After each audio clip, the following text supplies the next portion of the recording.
Hi friends, welcome to multi food channel. ఈరోజు multi ఫుడ్స్లో recipe వచ్చేసి కొబ్బరి అన్నం అండి. ఇది చేయడం చాలా ఈజీ అండ్ చాలా తొందరగా అయిపోతుంది కూడా. ఈ కొబ్బరి అన్నం చేసుకోవడానికి రైస్, కొబ్బరి తురుము రెడీగా పెట్టుకుంటే 5 నిమిషాల్లో రెడీ చేసుకోవచ్చండి. మరి లేట్ చేయకుండా ప్రాసెస్లోకి వెళ్ళిపోదాం.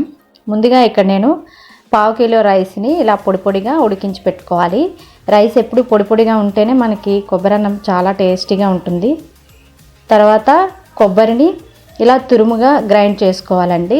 దీనికోసం నేను అరచక్క కొబ్బరిని తీసుకొని చిన్న ముక్కలుగా కట్ చేసుకొని ఇలా గ్రైండ్ చేసి పక్కన పెట్టుకున్నాను.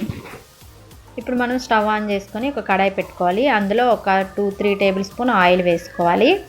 ఆయిల్ వేసుకున్న తర్వాత ఇందులోకి ఒక 2 టేబుల్ స్పూన్ పల్లీలు వేసుకోవాలి. పల్లీలు కొంచెం ఫ్రై చేసుకున్న తర్వాత ఇందులోకి 1 టేబుల్ స్పూన్ శనగపప్పు వేసుకోవాలి. శనగపప్పు వేసుకున్న తర్వాత కొన్ని జీడిపప్పు పలుకులు వేసుకోవాలి. వేసుకున్న తర్వాత ఇవన్నీ ఒకసారి వేయించుకోవాలి. తర్వాత ఇందులోకి 1 టీ స్పూన్ ఆవాలు, తర్వాత 1/2 టీ స్పూన్ జీలకర్ర వేసుకోవాలి. జీలకర్ర వేసుకున్న తర్వాత ఇక్కడ నేను పొడుగ్గా నిలువుగా కట్ చేసుకున్న పచ్చిమిరపకాయలని ఒక 5 వరకు తీసుకున్నానండి.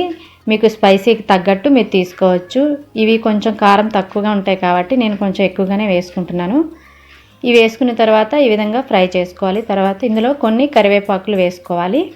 కరివేపాకు వేసుకున్న తర్వాత ఇందులోకి కొబ్బరి తురుముని యాడ్ చేసుకోవాలి. ఇలా కొబ్బరి వేసుకున్న తర్వాత దీన్ని ఒక 2 నిమిషాలు పచ్చివాసన పోయినంత వరకు ఇలా వేయించుకోవాలి. ఇది మీడియంలో పెట్టుకొని వేయించుకోవాలండి.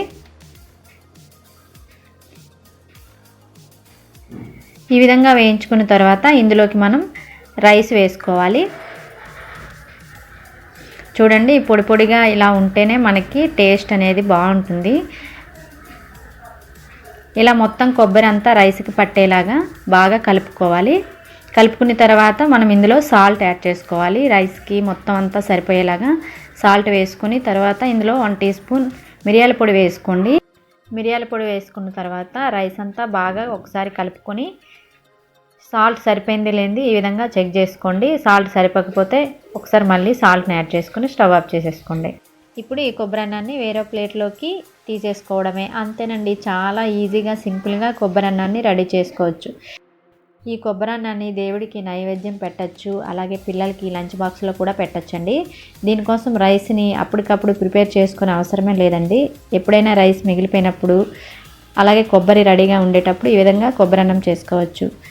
టేస్ట్ కూడా చాలా బాగుంటుందండి. ఒకసారి అయితే తప్పకుండా ట్రై చేయండి. ఓకేనా? మరి ఈ వీడియో నచ్చితే లైక్ చేయండి, షేర్ చేయండి. మరిన్ని వీడియోస్ కోసం ఛానల్ని సబ్స్క్రైబ్ చేసుకోండి.